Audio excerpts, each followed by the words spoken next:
Hello and welcome to What Am I Rolling, a twice-monthly RPG one-shot podcast, hosted by me, Fiona.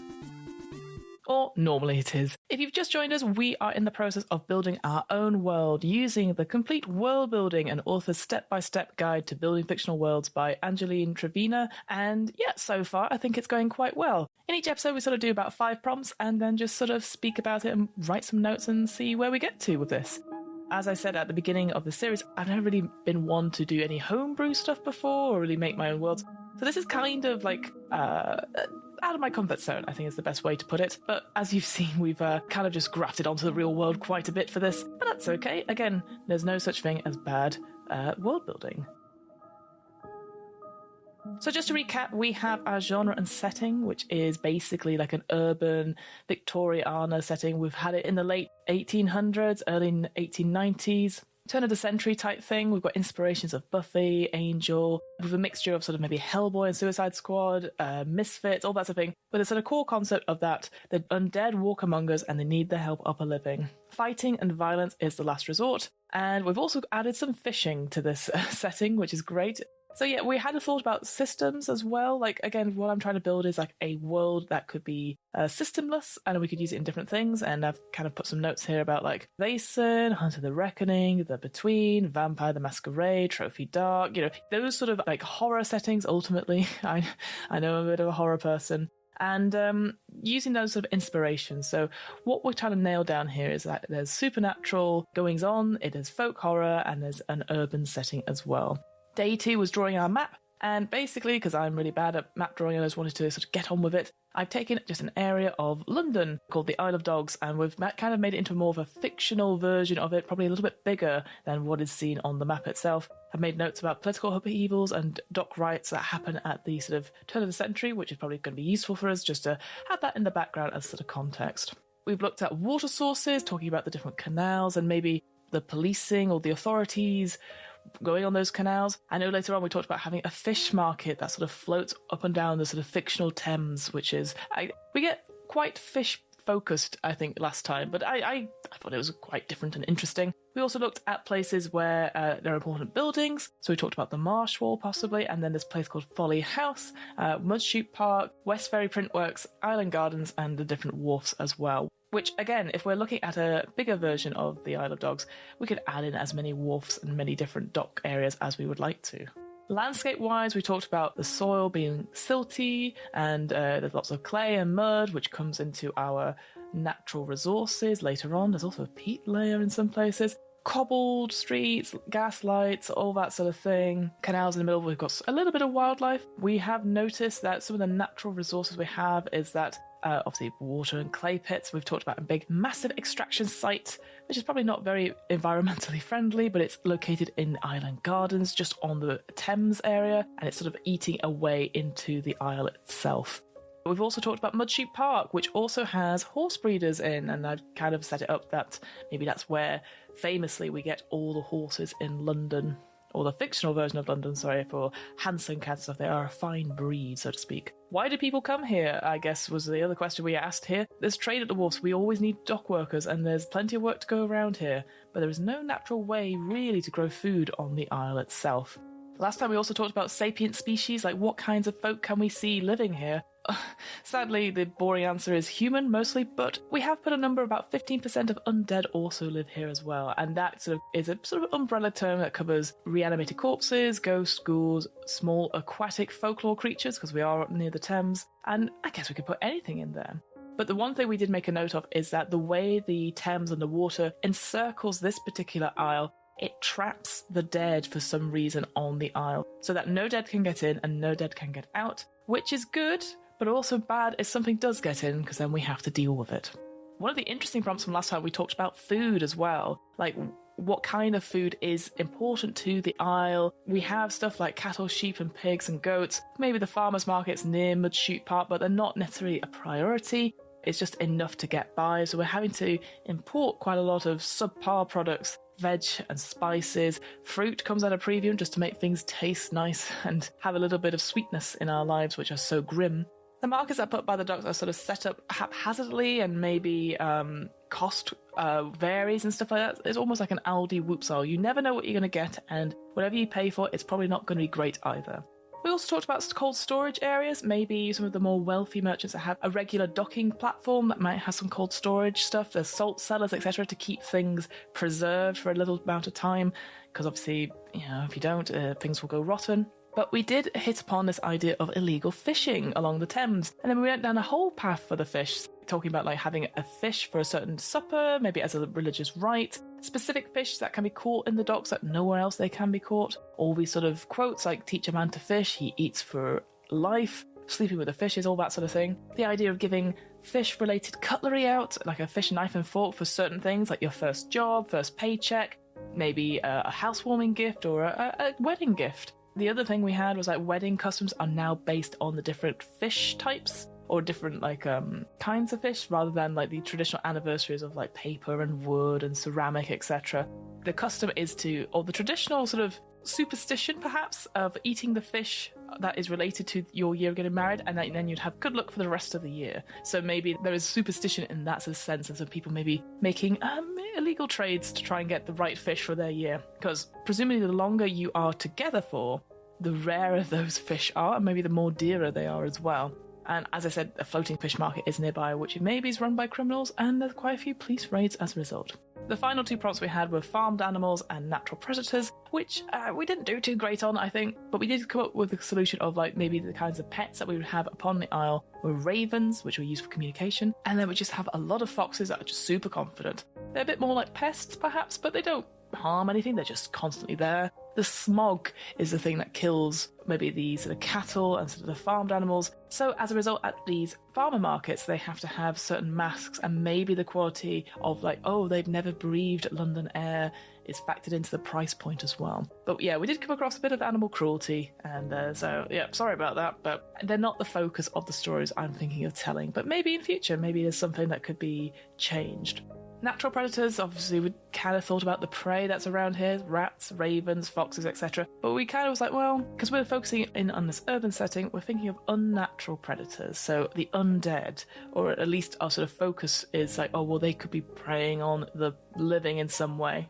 But we've also put in stuff like serial killers, the police. Those are also predators on the weak and vulnerable here on the Isle, and maybe they don't necessarily have a supernatural element to them, or maybe they do. So again, just things to think about, I think. So then the question was, then why are people here if we've got all these natural predators, is the fact that there is good work. There's actually a lot of work around, and a lot of money can come in. You can work several jobs, or there's police sign-ups. You could sign up to be one of the marshals, perhaps. It is kind of a desirable place to be. The apprenticeships and schools around practical work are probably some of the best in the country, and I can imagine if you work quite hard, you can probably work in any dock. And so it's quite simple. You can work here, and it could be the starting point of your journey to a different dock on a different country. Easy enough there. So yeah, so those were the last 10 prompts we did. We're now going to do 5 more, and then we'll be about halfway through our world building. I think so far we're doing okay. Like I said, I kind of realised halfway through that we've been a world, I've kind of been building a city, so maybe I've sort of wimped out of that a little bit, but I do think there's lots of interesting things here, and maybe this is a good way for me to sort of focus on something I find quite intimidating and then expanding it from there. I mean, to be fair, because it's ringed around the island, so where maybe my players could only play undead, and so this is their whole world. They wouldn't be able to get out per se if they're planning to play the undead.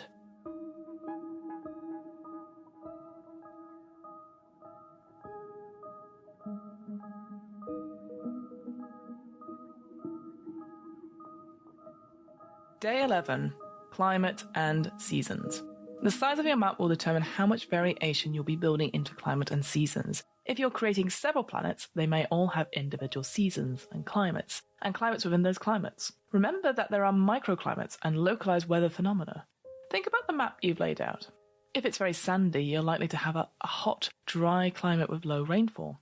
If it's lush or boggy, your climate will be damp and wet with a much higher rainfall. Do they have extreme weather conditions, or is it generally temperate and benign? How is the climate created and controlled? Is it due to a slight tilt in the planet axis causing the difference between the seasons, or is it controlled magically or by 6 moons that orbit the planet? It doesn't need to be the same as Earth, but it does need to make sense in your world. Also, think about the effect your climate has on the flora and fauna and on your characters. It will affect what they can grow, what they can eat, and when. It will affect the animals they have and how they build their houses and what they build with.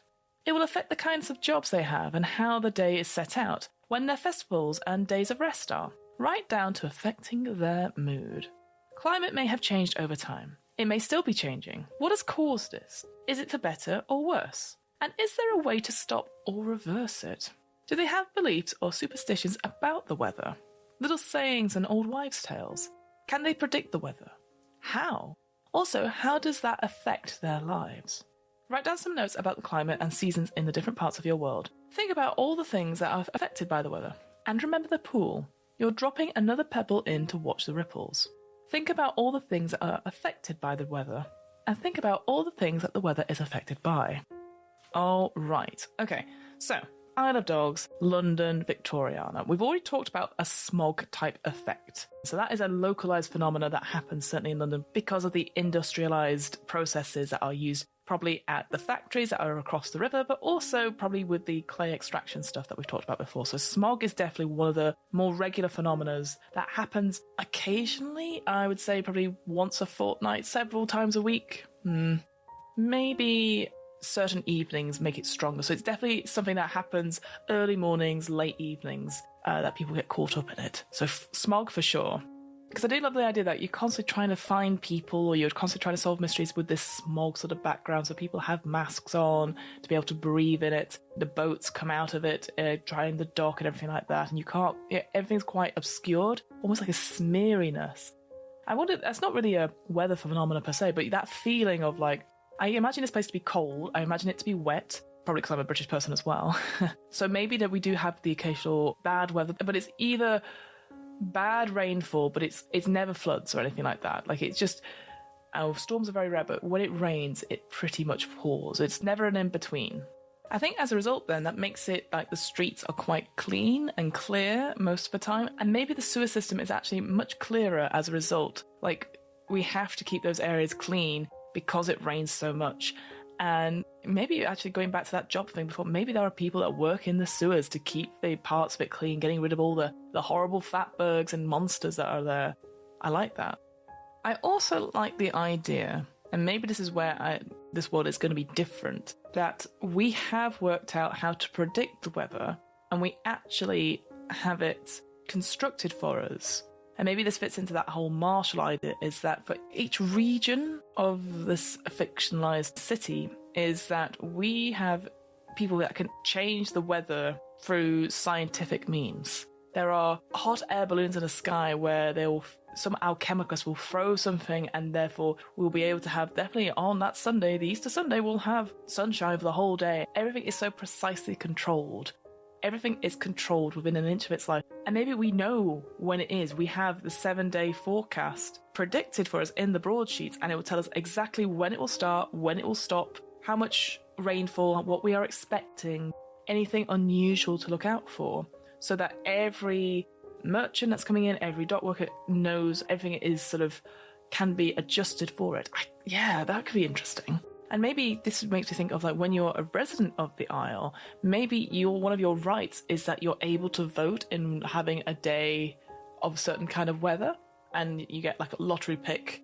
Like little Stephanie Jones at Ballymore Wharf has asked for sunshine on the 12th of June. Well, we will accommodate for that. Well done. You know, that sort of Britishness about it, that there's always a winner and stuff, and yours never gets picked. Your birthday never has sunshine on it, or your wedding day never has sunshine on it. I've written down lottery picked and in brackets rigged. I do like the idea that certain people's names keep coming up and you're like, something's not right. Maybe it's just a way for them to test and see if they can really perfect and fine-tune the weather conditions as asked for by random residents of the Isle. Maybe there's just like royal approved scientists or the Majesty's meteorologist, you know? Do we ever get extreme weather conditions? I think if something goes really haywire, it can do. And again, could lead to some really cool backstories, but it's very, very rare. Everything is so controlled. I think because most often it's cold, it's wet, and it has a smog, there is a dourness, a sense of somberness that has settled over this isle. People are more gruff, more sort of, not selfish, but sort of like look after their own and sort of maybe a bit standoffish, I think. But then when we do get good bits of weather, it sort of shines through, and it almost feels like we've had a break in the clouds, quite literally, and the sun and the positivity shines through. But it never lasts for long. But I think the weather is perfectly fine-tuned for certain events, like certain festivals and maybe a couple of days a month. But it is quite random when those days are. Do we have any suspicions or beliefs about the weather? Well, no, I don't think so. I think because we can predict it quite well, we can definitely be like, oh no, we won't come round to Sally's on Sunday because of the weather and all that sort of thing. So it really dictates the schedule of people's lives. Maybe, do we have sayings? Again, I'm not very good at coming up with sayings off the top of my head, but maybe something to do with the smog and like, may the smog break and the sun shine for you.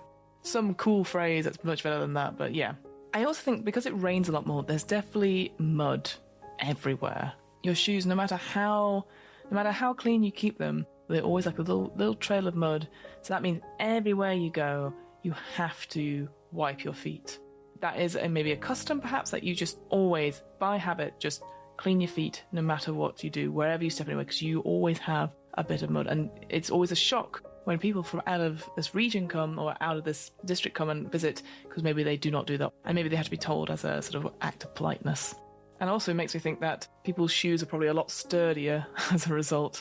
They don't wear out so much. And maybe then we don't have very nice shoes out. Or if we are having nice shoes, they're only used for maybe, we always take a change of shoes somewhere. Yeah, like you always change out of your outdoor shoes into your indoor shoes in the house for if you're going to a ball or something. Or people are just like not worried about having shoes on in the house. All right, I think that's enough really for weather and climate. I think we've got a good idea.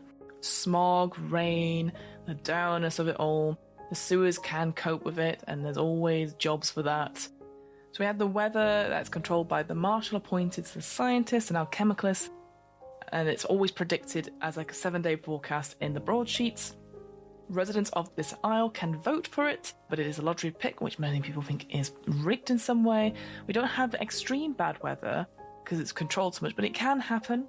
And as a result, our mood is always sort of dour. The residents aren't always keen to share and always a bit guarded. But the sunny days, when they happen, people come out in their droves. We talked about a bit of customs in terms of shoes, as always. And may the smog break is probably a good saying, or it's as best as I can come up with just now.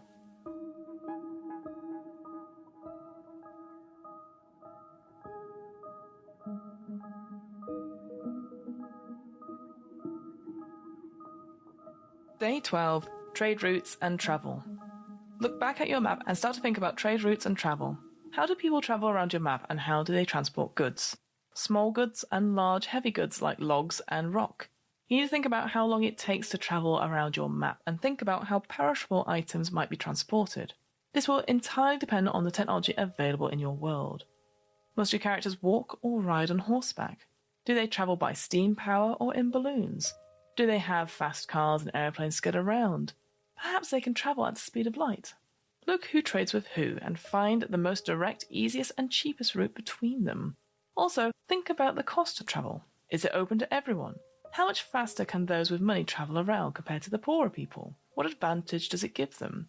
Ease of travel around your world and the speed and the cost of it will impact migration, employment, family relations. It will impact leisure time and holidays. Okay, well, thankfully, we've got a good map for this. So, on the Isle of Dogs itself, it has this sort of big A road that goes around, the A1206, that goes all the way down and around. So that, I think, yeah, easy enough, that's the big main road.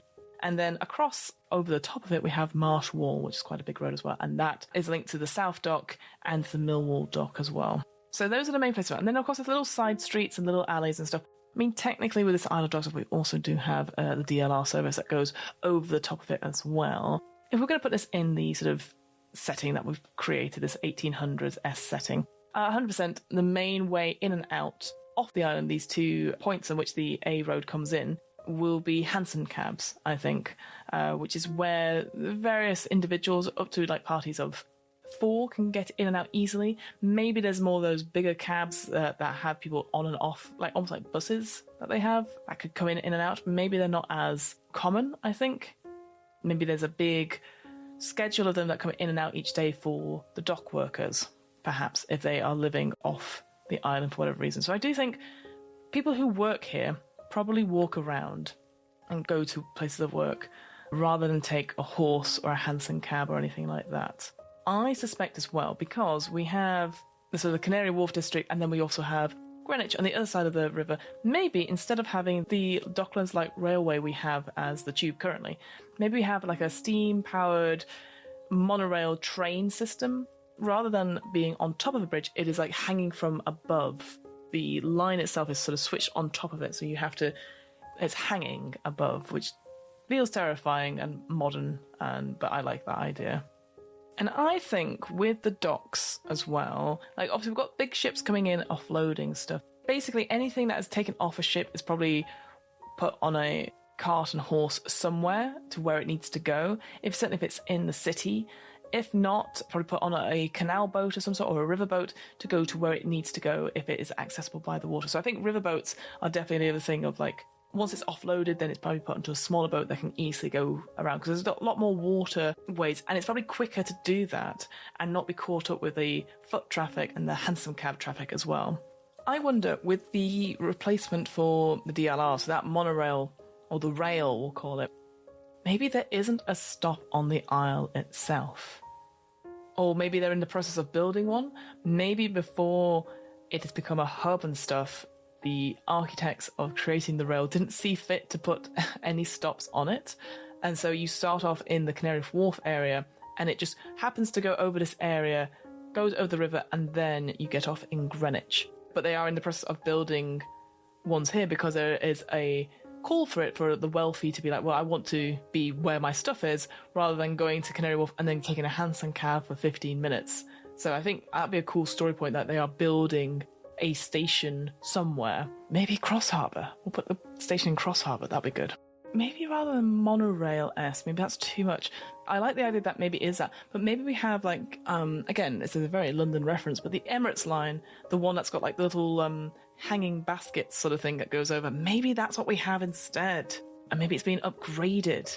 So that's why people don't stop here, because it is such a faff to get in and out and have tickets and stuff. So they were replacing it with this monorail type thing, but currently we still have this Emirates line, like hanging baskets going over the place, which would be quite cool, quite interesting to see. Again, some great images there as well. And also could mean that people are fighting on these carriages, that you're in a small space, but then people are maybe jumping from carriage to carriage over, hundreds of feet up in the air, or people are clinging to the outside. Maybe it's like a very traditional, like railway carriages, so that's what they look like on the inside, and then on the outside they are a bit more steampunky-esque, like capsules. But yeah, probably as about the size of an Emirates line pod, rather than the London Eye capsules.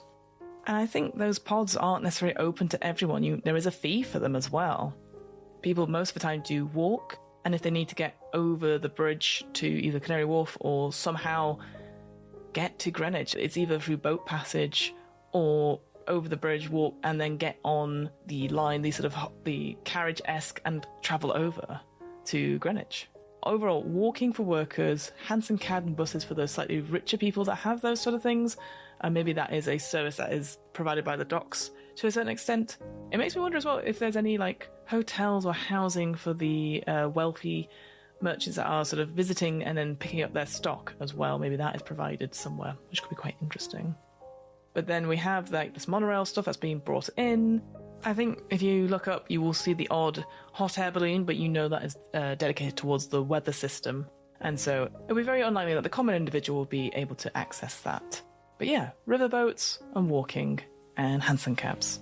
I also think, as a comment on stuff that's happening, that maybe in order to use certain things, you might need to show your ID, just to prove that you are a resident. Maybe you get a discount for using the Hansom cabs around the area. Maybe you're of a particular age, maybe you get to get them for free, perhaps. But you need to have an ID of some sort. issued by the Marshal's office. Okay, so I feel a lot better about this world now than I did when I started, and these 2 prompts of the weather and climate, and then trade routes and travel feels a lot better. Like, I haven't talked too much about trade here, but ultimately, in my head, what I'm thinking is that they get offloaded here, and then other riverboats come and just take the stuff to other areas of the city. Or if it's more local, probably a horse and a cart or a low lorry, like a loader or something like that, comes and puts it on. And actually, now that I think about it, it comes back to those people that are wearing those sort of mech suits we sort of talked about, that sort of steam stuff we talked about last time. Maybe they're the ones that help move the heavy equipment onto it. Ooh, yes. How much faster can those with money travel around compared to the poorer people? I mean, ultimately, it's not convenient, this place. To get around this place, you kind of already have to be here and then use the Hanson cabs and wave them down, etc. If you're coming in from the outside, currently you have to stop off at the previous stop and then get a Hanson cab in, and that's where we're getting the whole sort of replacement for the Skyline carriages, for this sort of monorail replacement. So maybe there's a lot of construction work happening right now for that. So it is inconvenient, but people will pay it. And people are making a killing off it, that the taxi system is doing really well as a result.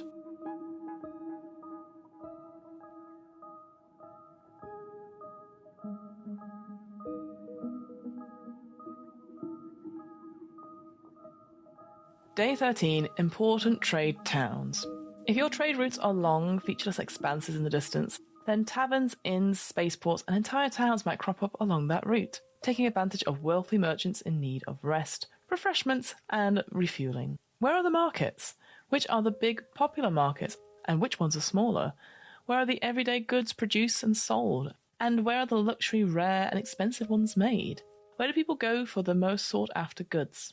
Which towns have become more prosperous through trade, and which have become abandoned and forgotten? Mark the important trade towns on your map and those that have sprung up along the trade routes.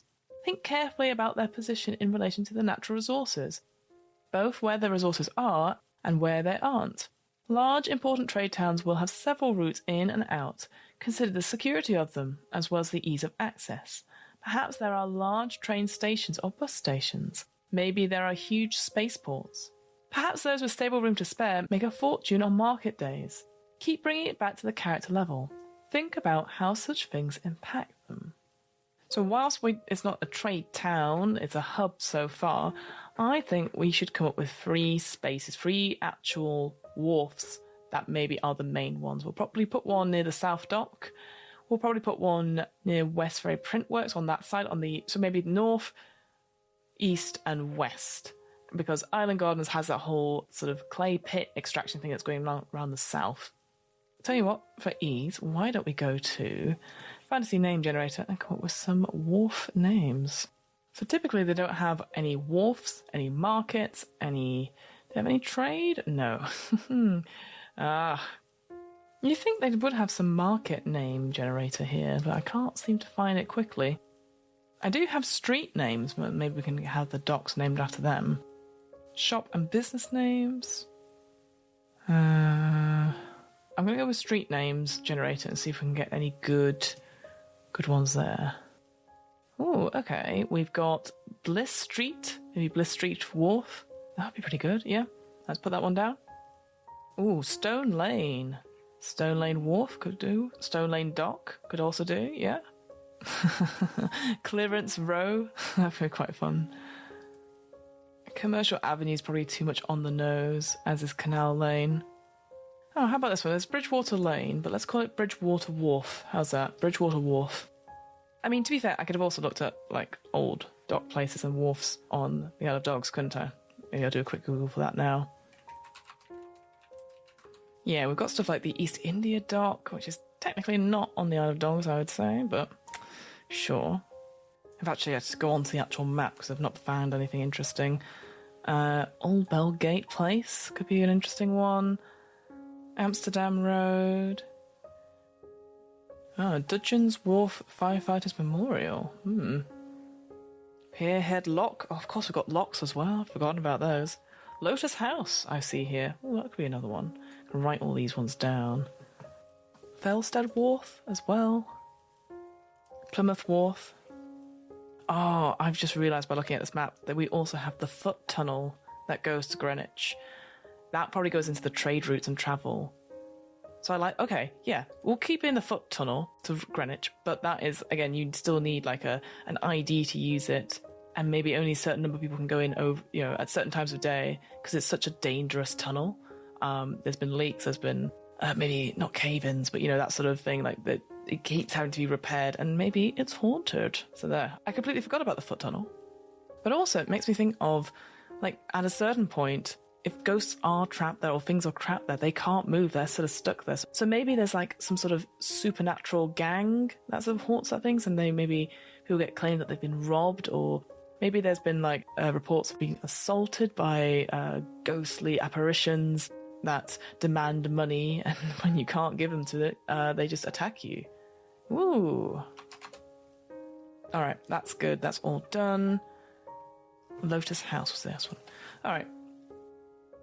Okay, so we've got a couple of different docks and wharves, sort of a mixture of what we have on the actual map, but also ones I've just taken from a generator as well. So we've got Bliss Street, we've got Stone Lane, Bridgewater, West Indian Dock, Old Bellgate Place, Failstead Wharf, Plymouth Wharf, and Lotus House. I think I like the idea that there's lots of competing docks for trade, and I think around these different docks there are different markets that are set up. Maybe the biggest ones are like the West India Dock. We'll say West India Dock is one of the big ones. Stone Lane Dock is the other one. And Bliss Street as well. We've kind of talked about it before that these places, there are a bit of a shambles and stuff. Even I think the richer ones or the more popular ones, you never know what you're going to get. So maybe there's like auctions and stuff. And it's a mixture of like perishable foods, but also items that are antiques. And so you get a whole range of different things. Again, just being able to get those different stories and stuff would be quite interesting. Maybe we can put Lotus House as one that has had some unusual activity recently. We've talked about security before. I do think there's a strong martial presence at various places, but corruption is a thing. Palming of various coins and silver, people are able to get away with stuff, but certainly at night they're a bit more active to stop break-ins and stealing of property.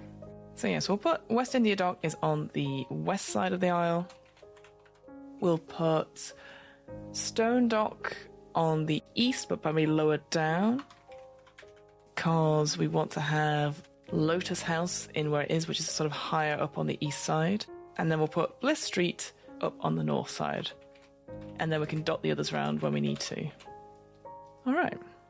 I think around these particular ones that I've mentioned, there is probably house and boarding. Like I said before, like maybe the merchants get a discounted offer, or if they're return customers, maybe a higher premium service as a result. Handsome cows and horses are provided, but anything more than that, there isn't any trains and stuff. Hence why they're building the monorail to combat the Emirates sort of like look over peaceful stuff. You know what also I'm thinking, now that I think about it, going back to the weather, I keep rethinking things now. Obviously there's lots of rainfall, so that means umbrellas, hats, coats and clothes of a higher quality, probably wet-proof stuff, right? I mean, maybe umbrellas have like multiple use. Maybe they've become multi-function tools in some way, which could be quite interesting, but we won't explore it just now. But maybe along with the Hanson cars, stuff like that, but maybe there's lots more covered walkways or covered streets, like have the sort of thing over the top of the pavements and the sidewalks and stuff, like metal, like grating with glass, so that people aren't rained on all the time. Maybe only certain areas have it, where the rest of us have to have umbrellas. In certain, maybe higher up areas and maybe upcoming areas, they have these ideas of like covered walkways. I mean, walkways is not the term I'm thinking, literally I'm thinking like the pavements, so covered pavements. Yeah, maybe actually the covered pavements or areas are around the docks themselves, because we're aware that people are coming from abroad and unloading their cargo. They might not be used to, maybe they don't have umbrellas.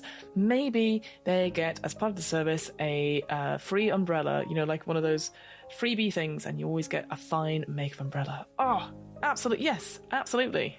Each umbrella, depending on which dock you go to, has like inscribed property of whatever dock it is, and they're given away for free, but it is like an advertisement for the docks to use them. I mean, it's an uncanny method of advertising, but hey, it works, I guess.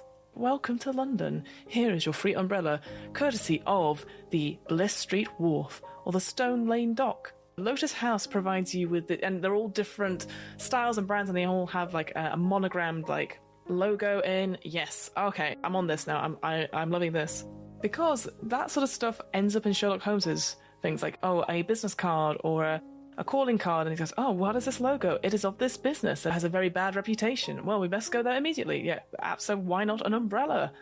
Great. Yeah, love that. Taking that. Right, back to day 13. Sorry, I keep getting distracted. So anything else? Like, again, I think it's kind of obvious that, again, they'll have their own little, like, boats and waterways to get the trade back out and stuff like that. Yeah, and like I said, they're going to have housing that is based around the docks and the wharfs for those paying customers. Like, it's not going to be glamorous or anything like that. It's not like hot showers or anything like that. Like, it is just bare bones, but it is like a nice place to stay for a couple of days whilst you are waiting for your layover or whatever, or change of crew. I think as well, yeah, there'll be horses, again, courtesy of the docks, that you can go if you want to ride into town and stuff.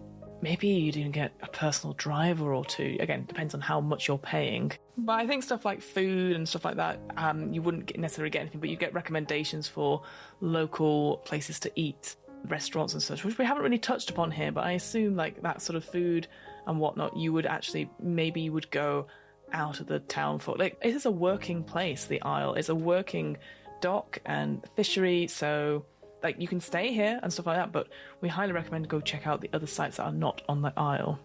This prompt has actually sparked off loads of other ideas in the previous two prompts, so that's quite good actually. I hadn't really thought about it, so I'm quite excited by that now.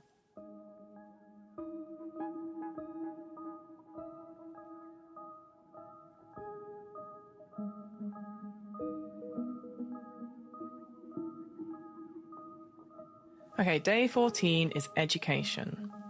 Ooh, 2 pages for this one. Let's move away from the physical world and start looking at the lives of your characters and the society in which they live. I kind of been looking at the society anyway, I'll be honest, so it's my fault here.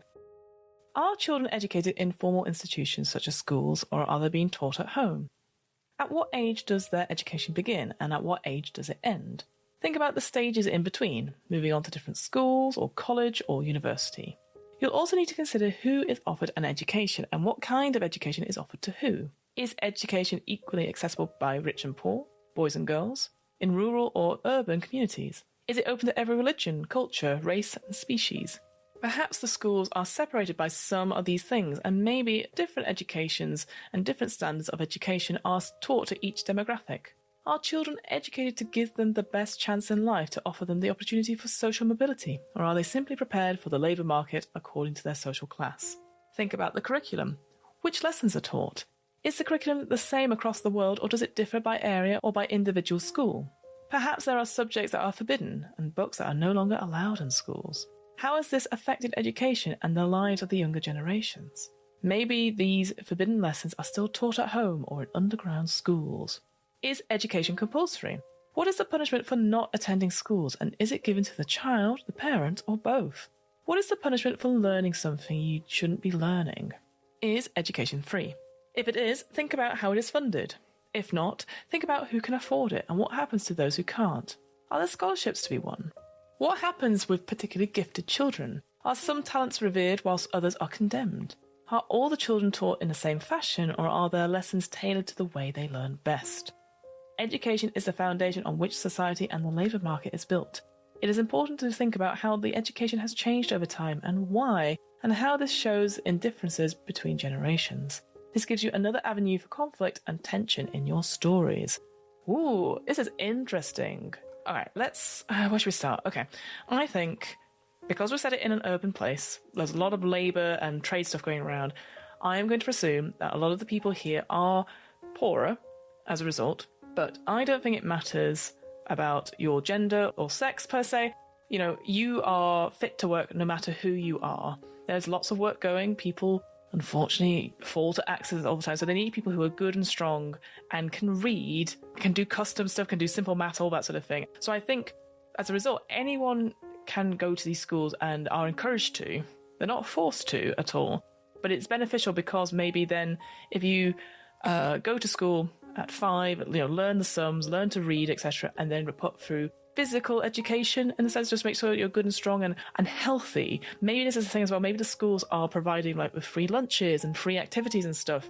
And it's focusing on making you a well-rounded human being as long as once you've graduated to a certain point, I would say, let's say 14, 15, you get apprenticeships to go into the dock work and to work not only as like a physical thing, but maybe to work on the administration side as well. We're not caring so much about the hierarchy, if someone's better or worse. There are some people who are better at maths and reading, and some people who prefer the work. They get paid for what is right, because we need people. There are loads of people coming in on these boats, whilst maybe, again, if we want to have something in the stories where 1 or 2 of the docks are a bit more corrupted and maybe not paying as much as they should be, I think the school system here should be good enough that anyone who wants to go to school has the means to, has the ability to, gets the basics down, and then gets the apprenticeships and gets a career out of it. They're not sort of left to tend to the wilds and stuff. So that is an option.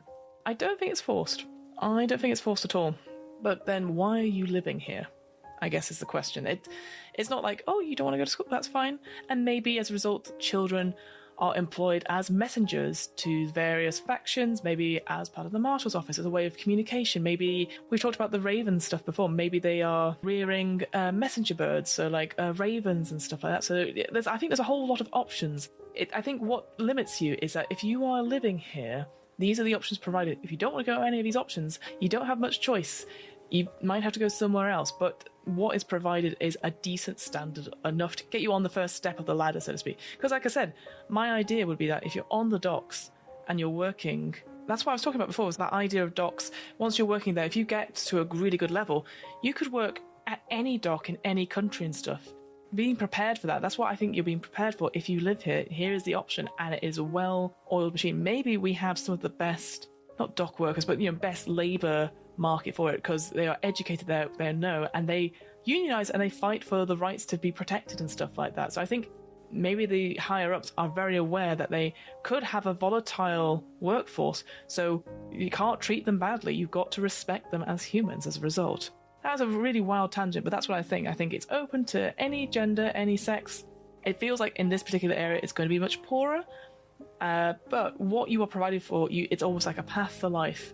You get free food, you get the education you need to do well at this job. If you excel, you will go up the ladder, so to speak, and you can go off to different docks, and it is well paying, and there are unions to make sure your rights are enshrined because you are very important.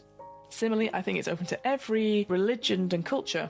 The species thing is interesting. Maybe Old Bellgate Place is working overtime, having a night shift of undead, and they haven't told anyone about it.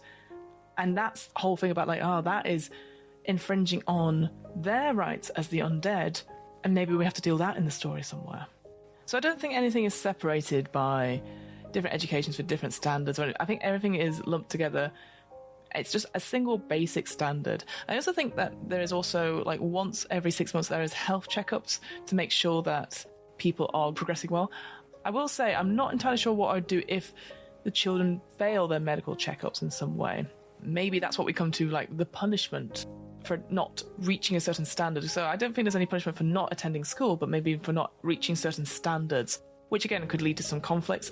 Again, I know there's the muddy issues there, but if for whatever reason the child fails an eyesight test, then it is up to the parent to get them eye care of some sort, so that the next time it comes around that they are fit and able, but that is on the parent to sort out. And if that doesn't come out, they'll maybe fined in some way, or maybe certain providers or services might be limited to them as a result, and that is on the parent to sort that out. So that's what I think would happen rather than the compulsory education. So basically it just limits what they're getting for free, which sucks. It's not a nice thing at all, thinking about it, but maybe that's what we're doing there. We've talked about kind of what lessons, what vague things have been taught. I don't think it's the same across the whole world. I think it's specialist to this particular area because obviously of the dock and the trade and stuff like that. But I do think maybe other places like this, other hubs like this could have that stuff. Maybe there is lessons in fishing. It's such a big part of the culture, so why isn't it part of the curriculum? So yeah, fishing could be a lesson as well. Maybe fishing, swimming, basically being able to survive in water for long periods of time. Maybe even learning to fight underwater or what to do in certain situations should you find yourself with an undead. So maybe street smart skills against the undead, if you see what I mean. Yeah, how to protect yourself from the undead is what I'm thinking. Is there anything that is forbidden in books that aren't allowed? I think any books that paint the undead in a nice light or are sympathetic towards the undead cause is the most likely option. That's almost like that protection between us versus them for that undead thing we talked about before with the sapient species stuff. But maybe that feeds back into why Old Bellgate Place is using them. Maybe it's not necessarily an abuse of rights there. Maybe they're trying to be like more like, oh no, we're trying to give them work and stuff, but people are too frightened of them, so maybe they're trialing it out or something. So we could maybe do different ways of doing that. So that could be quite interesting. Are they still taught at home or underground in schools? There's always whispers of people telling them at home. Maybe older generations, your gran is like, oh, well, your uncle is still down in the cemetery. And like, hush, you can't talk to, So I think definitely at home there's always like this underground feeling of like sympathies for the undead and maybe not treating them as poorly, but it's not widespread.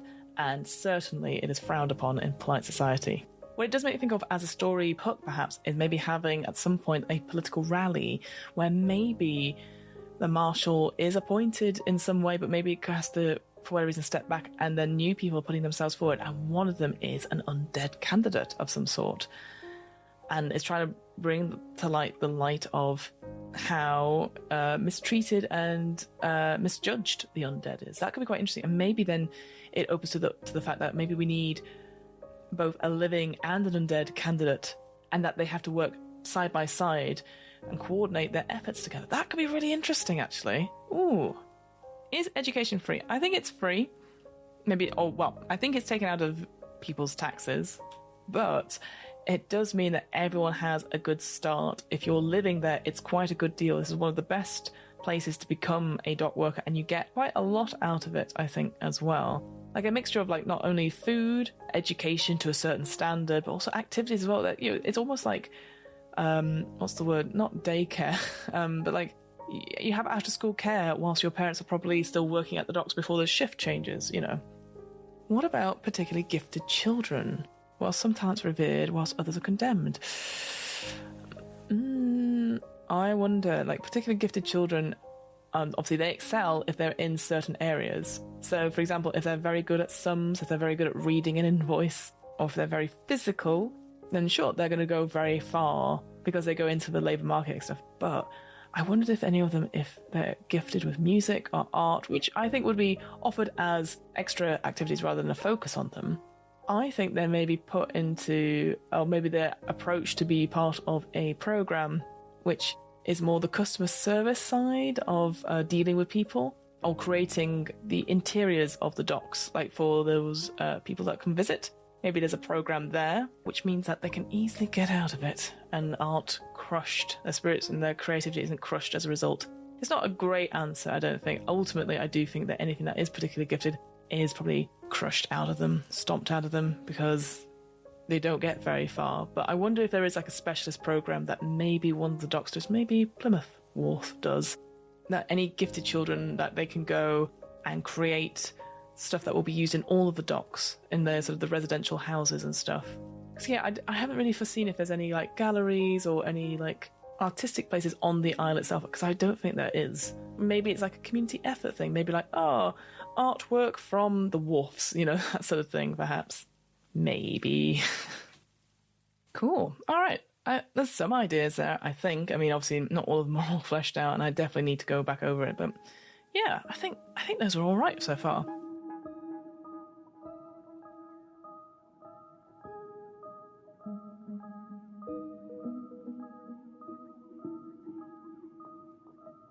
Day 15, Law and Order. Who is responsible for law and order? Who sets the rules and how are they decided upon? And who carries out the role of policing them?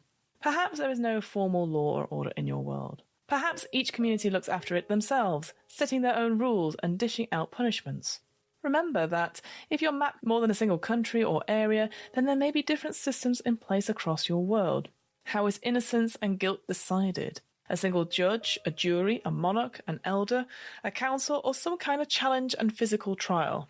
Are the trials fair, and are they fair for everyone? This again is a really good way that you can create disparity between different societal groups, and with disparity comes conflict, a necessary component for every story.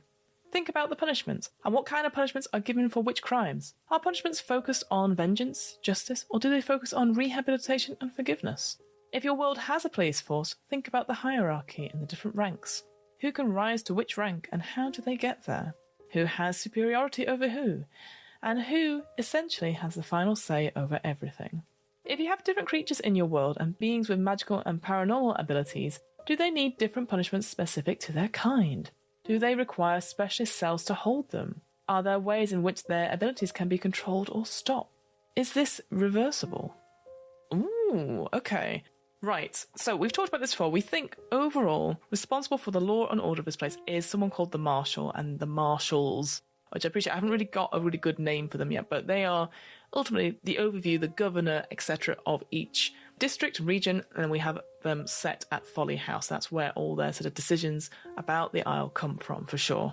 So we've got the police force. I think there is one person who's like the figurehead, that buck stops with them, but I think who sets the rules and how they're decided on, etc. I think there will be a small little council, and they look after everything. So one day they'll have to go through all the different motions and stuff like that is brought before them as part of the community, and then maybe Mondays, Wednesdays and Fridays, and then Tuesdays and Thursdays are any criminal stuff where they also have to decide on it as well, with one of them being a judge for it as well. I like the idea of, council I think should decide on that sort of stuff. I think single judges, that's the big sort of stereotype with these things, that they decide and then they just like move on.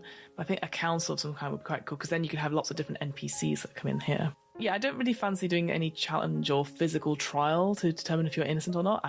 Rubbish. I think council, which then can be bribed and corrupted, because they might also have vested interests in your particular case. I'm thinking about in Saltmarsh, there's a couple of people on that council who are possessed by demons, but also have investments in the fishing community. So they might be like, oh, we should let them go because my investments are important.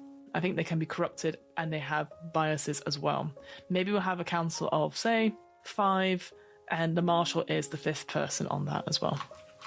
Maybe the Marshal isn't someone who's necessarily elected, they're appointed to be there, but maybe with the turn of the century and stuff like that, maybe that's, and they've had to step back for some reason, then we've had to vote for the new person coming into the council. Maybe it's one of those Supreme Court things where they are on the Supreme Court for as long as they live. And then when the Marshal, who has overall say on things, they are appointed by the ruling authority of the whole city. So the magistrate or the royal patron person gives them that. And maybe if they're taken out, then maybe that there's this new election thing that we have to do in. So that's maybe that's that political stuff about the undead and stuff comes back as well. I suspect what we could have, maybe that someone on the council is undead, but we don't know who it is. Are the trials fair? Well, no, they're not fair, because there's definitely some weighted things against you. And they're not fair for everyone. Like if you're just caught up in a heist gone wrong, then it's not good for you. What kind of punishments? I think justice in the sense of you're put to work, I think. Maybe you're given more hours at the dock. We talked about litter picking before, so maybe it's stuff like that. It's maybe silly little punishments that don't really serve anything. They're, like litter picking, maybe fishing of some sort, maybe going into sewers to clean, because it is a job you can do, but it is hard work and unfriendly hours and that sort of thing. So maybe like service like that, serving time, but maybe having like community service time where it is litter picking and cleaning the sewers and that's stuff that we can't see, but it's horrible. No one wants to do this sort of job. So we do have that marshals of the police force, and I think the rankings will just follow basically what the police force is in the UK, in that sense of like constables, and then slowly going up to maybe a police commissioner, but probably isn't part of the Isle per se. It's probably someone higher, but whoever is like the second or third in command of that rank would probably go and be on the council as well. I also think that the final say is obviously with the marshal themselves, but let's talk about the different creatures. So what happens if an undead is found and is put on trial and stuff? I think because there's going to be some awkwardness about it, but they'll definitely have specialist cells to contain them, because people maybe are frightened. Maybe they don't know like the undead stuff, how they are captured and stuff like that. That's where probably, again, that's what I'm thinking in terms of my characters. They are investigators that can talk to people. Maybe they are put on a mission by various marshal or council people to investigate certain things and to, if needed, capture various undead. So maybe we have to have certain areas where they are contained. Like certainly, I can imagine with ghosts and stuff like some sort of trap. Are their abilities controlled by? I mean, you think about it, like any zombie type thing, they'll have some sort of muzzle, she says, trying to think of things that aren't too, like, horrific. Maybe their hands are bound, and maybe they put, like, anything that's biting or scratching, they have to have certain gloves on, which I think are easy to do. I think maybe there is some sort of way that we can, that maybe that people are tasered, or you know, that sort of version of it. Maybe like a calming mist, perhaps. Maybe we have certain individuals. We talked about the alchemicalists before, haven't we? So maybe there are certain like vapors or something like that people can chuck towards the undead that sort of freeze them in place because it inhibits even more of their processes. And so they can be sort of frozen in place, and then they can like have the gloves attached and the sort of masks put on, etc., and they sort of are led in. So I think there probably is different punishments. And what they are, I mean, they're probably going to be bad. It's one of those things where I think the undead are probably punished a lot more than we would like, disproportionately so, and it probably ends up with their death in some way, if a way to remove them is known, I guess. Or maybe there could be like some sort of scandal where quite a lot of the undead is actually removed from the Isle somehow. Oh, maybe that's the death thing. Oh, as soon as they're put across the body of water, they die in some way. They actually because they're contained by the thing and they're being pushed against this barrier.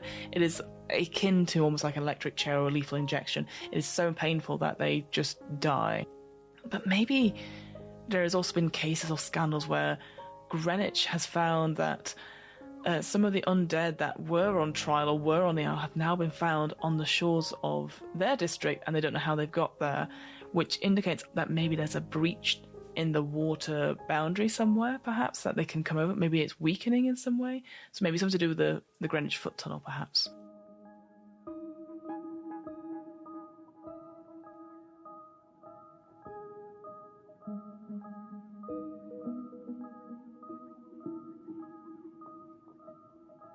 All right, that is another 5 days done. Another 5 days down. We're about halfway through. Oh, long ones, those ones, but I do think they're quite interesting. We've done weather and climate, trade routes and travel, important trade towns, education, and law and order. I'm starting to feel this place a lot more now. Like I said before, I was a little bit worried that I wouldn't be able to, like, come up with something new or original, but I feel like we've got some bits and pieces here. I'm starting to see this place a little bit better. And yeah, whilst I don't think I've followed anything to letter, and I've definitely got some of the wording wrong. It's a starter stuff where I can imagine it going off and then reading about it and then changing it. So I do think there's something there. I think I am particularly proud of like the education thing, in a sense. I feel that is quite strong, and that it is a good place to work. It's hard, but it's good. But there's also flaws as well.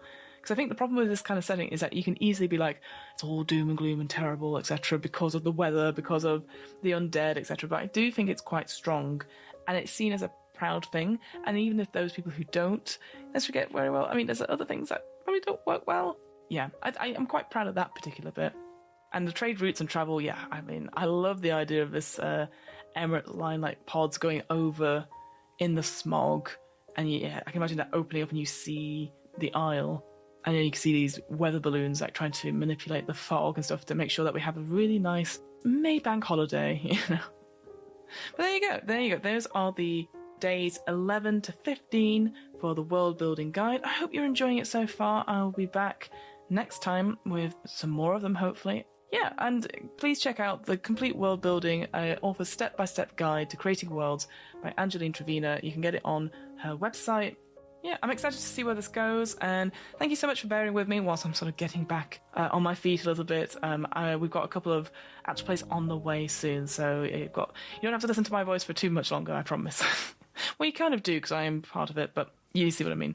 Thank you so much, have a wonderful time, and hey, why don't you create your own worlds?